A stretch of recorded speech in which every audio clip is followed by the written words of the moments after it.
talagang kung lalabas sa voting is 2 against 1, obligado yung 1 sumunod doon sa 2, sumama sa 2. So, in this case, nangyari silang dalawa talaga ay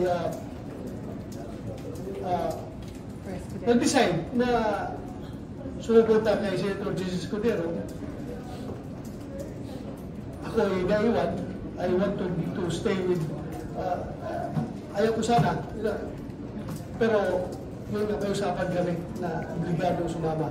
So yun.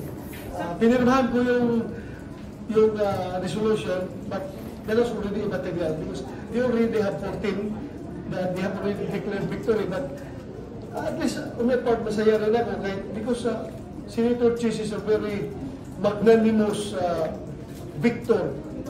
Kahit alam niya hindi na kailangan yung boto ko, still, kinubinsi pa rin niya ako na sumama sa majority.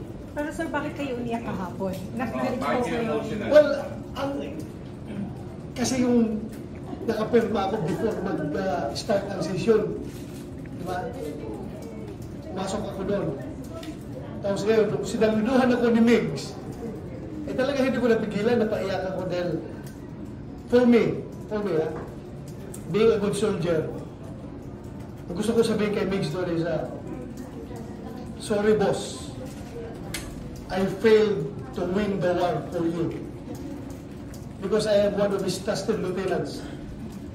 Ang kanyang mission sa akin is talagang i-secure yung aking partido, yung PDP na patuloy na magsuporta sa kanya. But still, as I have said, meron kami usapan, kaming tatlo, Senator Bongo, Senator Tolentino, na majority rules.